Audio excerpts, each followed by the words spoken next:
ये नकारात्मकता, मैं तो मानती हूँ कि बहुत अच्छा बयान है, उन्होंने एकदम सही कहा, नकारात्मकता को प्रेम से खत्म किया जा सकता है, लेकिन फिर नकारात्मकता फैला कौन रहा है? और ये कहानी कोई आज की नहीं है। जब जब सांप्रदायिक सद्भाव बिगड़ा है तब तक ये दंगे हुए हैं।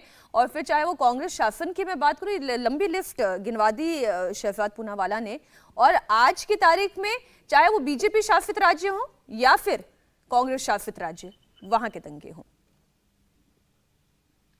मीनाक्षी जी, शहजाद पूनावाला जी ने लंबी लिस्ट एक सुनाई दंगों की, लेकिन इतिहास शायद इससे भी ज्यादा पुराना है। आपने भी पढ़ा होगा कबीर साहब का दोहा, संत कबीर का, कि हिंदू कहे मुझे राम प्यारा, तुर्क कहे रहमाना, आपस में दो लड़ लड़ मरे, मरम न कोई जाना। ये तो 600 साल पुराना है। ये तो 600 साल पुराना है। तो दो अलग अलग संस्कृतियां जब होती हैं तो उनमें मतभेद भी होते हैं, उनके रहने के तरीकों में भी डिफरेंसेस रहे हैं, इस देश में रहे हैं। सवाल ये है कि जो सत्ता में बैठा है वो इन भेद को बढ़ा रहा है या इसको कम करके सबको साथ लेने की कोशिश में कर रहा है। कांग्रेस की फिलॉसफी सबको साथ लेके चलने की है, और इसीलिए क्योंकि बार बार 84 का दंगा बोलते हैं, और इसलिए बोलते हैं कि मैं सिख हूं, मैं यहाँ बैठा हूं और मैं दंगा पीड़ित परिवार से भी हूं, ये भी सच है। इसलिए मैं इस बात को पूरी शिद्दत से कह रहा हूं शहजाद जी, कि कांग्रेस पार्टी ने रोल कोई भी रहा हो अपनी गलती मानते हुए भारत की सुप्रीम प्लेटफॉर्म संसद के अंदर मनमोहन सिंह जी ने माफी मांगी थी, और हमारे जो सिखों का धार्मिक सर्वोच्च स्थल है स्वर्ण मंदिर, इसको कहते हैं हरमंदिर साहिब अमृतसर में, उसमें जाके उन्होंने माफी मांगी थी। और इसलिए आज की तारीख में कांग्रेस पार्टी कोई भी दंगे के करने वाले के खिलाफ है, ये हमारी फिलॉसफी है। और जिस दिन आपकी पार्टी गुजरात के दंगों के लिए या दूसरों के लिए माफी मांग लेगी, उस दिन हम आपकी पार्टी को भी माफ कर देंगे, मगर ये होगा नहीं, क्योंकि फिलॉसफी का फर्क है। दूसरी बात, अब आपने कहा कि जी गहलोत जी ने कहा दंगे हुए नहीं, तो शहजाद जी पहले तो आज के ही और कल के अखबारों में आप पढ़ लीजिए, गहलोत जी ने कहा दंगाइयों को बख्शा नहीं जाएगा, हेडलाइन है कई जगह। तो दंगाइयों को बख्शा नहीं जाएगा, और आपने कहीं से कोई प्लांटेड वो मत दिखाइए, लोगों ने वो मत दिखाइए। दूसरी बात, जितनी जांच हो रही है दंगे से जुड़े जो कानून है, जो आईपीसी की धाराएं हैं, सीआरपीसी की धाराएं हैं, उसके तहत हो रहे हैं, तो दंगा दंगा है।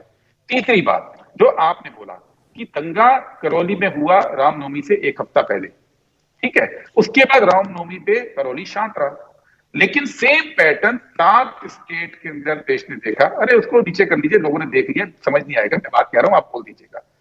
7 राज्यों में दंगा हुआ, 7 राज्यों में पैटर्न एक ही रहा, यही गिरा। आपने ये नहीं बोला कि हमसे दंगा नहीं संभल रहा, हमने तो करौली को शांत रखा, जोधपुर में कोशिश हुई उसको भी शांत रखा।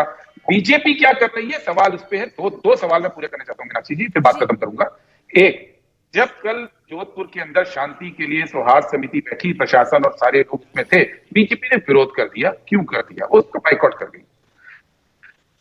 जी। दूसरी बात, अहमद के साथ एक और है मुस्लिम आजी, वो भी भगोड़ा है, लेकिन बीजेपी की अपनी मेयर के पति राजा राम गुर्जर और उनके अपने एक साहिब सिंह गुर्जर, वो भी भागे हुए हैं। चारों की प्रॉपर्टी को कुर्क करने की कार्रवाई शुरू हो गई है। गुरदीप जी, हम थोड़ा सा ऑडियो कनेक्शन इसका ठीक करवा देते हैं, क्योंकि आपकी बातें अच्छे से आ रही थी, फिर आते आते ये बात बीच में कटने लगी। आपने कहा कि जोधपुर सौहार्द समिति की बैठक से खुद बीजेपी ने बॉयकॉट कर दिया, जबकि जिम्मेदारी उनकी भी है, वहां से बीजेपी के सांसद भी हैं, विधायक भी है। हाँ, अभी आ रही है मेरी आवाज आपको? हाँ, बार बार डिस्कनेक्ट हो रही है, बोले बोले जी।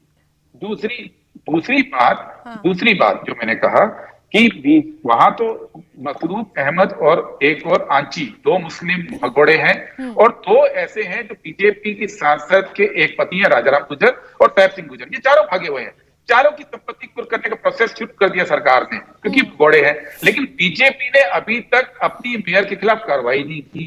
बीजेपी ने अपनी उस नगर पालिका समिति और अध्यक्ष के खिलाफ कार्रवाई नहीं की। समझ गई आपकी बात का। मैं थोड़ा सा ऑडियो करेक्ट करवाती हूँ कि अगर आप मतलूब की संपत्ति कुर्क कराने की बात करते हैं, तो आप वो गुर्जर जिसका नाम ले रहे हैं, जो इस मामले में एक और आरोपी है, उसकी भी संपत्ति कुर्क कराने की प्रोसेस में मैं शहजाद इस पर आपकी राय ले लूं। मतलूब पर ही कार्रवाई नहीं होगी, कार्रवाई गुर्जर पर भी होगी, और गिरफ्तारी नहीं होती तब तक संपत्ति कुर्क करने का तो पूरा तैयारी हो गई है। बीजेपी का भी रोल है, वो ये कह रहे हैं कि केवल कांग्रेस पर उंगलियां ना चलाएं, आप बीजेपी के रोल को भी देखें। देखिए मीनाक्षी जी, इस देश में दो मॉडल है। एक है योगी मॉडल, जो भी अपराध करता है, जो भी कानून के खिलाफ जाता है, हिंदू हो मुसलमान हो, चाहे अयोध्या वाली घटना हो, चाहे वो अब्बासी हो, चाहे वो बदन सिंह बद्दो हो, चाहे वो मुख्तार अंसारी हो, दोनों के ऊपर कानून का बुलडोजर चल जाता है। परंतु एक है अशोक गहलोत की सरकार। यहां पर किस प्रकार से उन्होंने गिनवा दिया कि इस पर ये हमने कौन सा रोका है आपको कार्रवाई करने के लिए, पर ये अशोक गहलोत के खुद के ट्विटर हैंडल पर उनका बयान है कि हमने तो दंगा होने ही नहीं दिया। अब दंगा होने ही नहीं दिया, इसका मतलब तो मतलूब इनकी आंखों में बेगुनाह है, शांति दूत है। ये कहते हैं कि छोटे मोटे दंगे हुए, मतलब कि जो करौली में आग लगी वो दंगा मानने को तैयार नहीं है। वो तो कहते हैं छोटी मोटी घटना। जैसे सैम पिट्रोडा ने एक बार कहा था हुआ तो हुआ 84 के दंगों के विषय में, खास दोस्त है राजीव गांधी के, उन्होंने कहा हुआ तो हुआ। अब गुरदीप सप्पल, क्या ये दंगाई है आपकी नजरों में, या ये डांडिया खेल रहा है? आपका फैक्ट चेकर हो सकता है इसको डांडिया खेलते हुए दिखा दे कि ये तो नहीं, ये तो जालीदार टोपी वाला बेचारा पुलिस के साथ डांडिया खेल रहा था, इसको काहे गिरफ्तार करते हो, ये तो बहुत बेचारा मजलूम है, शांति दूत है।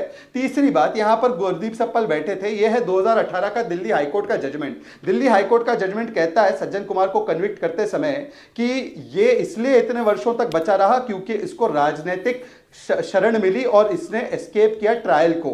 ये इन्होंने दिल्ली हाईकोर्ट ने कहा है। तो केवल खोखली माफी मांगने से कुछ नहीं होगा गुरदीप सप्पल जी। आपने इस देश में दंगे करवाकर 10,000 से ज्यादा लोगों को मौत के घाट उतारा है, और फिर सज्जन कुमार छोड़ो, जगदीश टाइटलर तो आज भी आपकी पार्टी में है, क्यों बचाते हैं? केवल माफी मांगने से क्या होगा? आज गुरदीप सप्पल बोल दे कि जगदीश टाइटलर को कब हटाएंगे पार्टी से। और चौथी बात, देखिए दंगाइयों पर जब भी कार्रवाई होती है तो उनके बचाव में कौन सा इकोसिस्टम आ जाता है?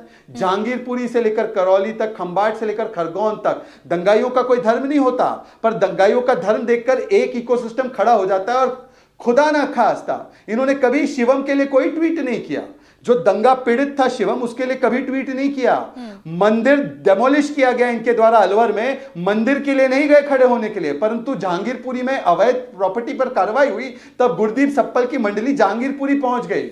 यही तो इनका चश्मा है, एक आंख वाले उदारवादी सेकुलरवादी। हफीज खान जी का इस पर ले लेते हैं रिएक्शन। हफीज खान जी, देखिए ये आरोप तो आप भी लगातार भारतीय जनता पार्टी पर लगाते रहे। जो बात आज अशोक गहलोत ने कही, उन्होंने कहा कि ये पॉलिटिकल गेन करने का एक तरीका और एक पैटर्न के तहत बीजेपी आरएसएस की उन्होंने तो सीधी सीधी साजिश बता दी। कुछ इसी तरीके के आरोप आप लगातार उत्तर प्रदेश चुनाव रैलियों में भी लगा रहे थे कि ये लोग विभाजनकारी सोच वाले हैं, लेकिन खैर जनता ने तो नकार दिया।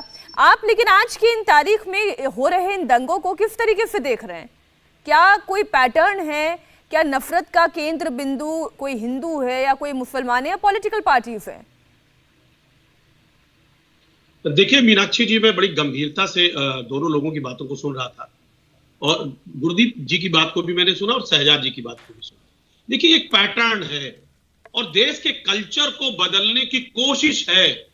देखिए महंगाई पे कोई बात नहीं हो रही है, बेरोजगारी पर कोई बात नहीं हो रही है। आपने देखा कि अभी आने वाले 2023 में चुनाव है, थोड़े दिन पहले चुनाव हुआ है। आपने देखा कि पैटर्न कैसे चेंज किया जा रहा है, क्योंकि आज बीजेपी के पास कोई हथियार ऐसा नहीं है कि जिससे आने वाले वक्त में जो चुनाव होने जा रहा है उसमें वो मुकाबला कर सके। तो उसने हथियार का इस्तेमाल शुरू कर दिया। आज आप देखिए पूरे देश में जिस तरह से नफरत का माहौल पैदा किया जा रहा है। आप बताइए, रामनवमी के जुलूस इससे पहले भी निकले, शोभा यात्रा भी पहले भी निकला है। क्या वजह है कि आज जो शोभा यात्रा निकल रहा है, जो रामनवमी के जुलूस निकल रहे हैं, उन जुलूस में किस कदर नफरत की बात हो रही है? इंडिया टीवी हर वक्त हर जगह डाउनलोड करने के लिए सर्च करें India TV news Google play store या ऐप स्टोर पर।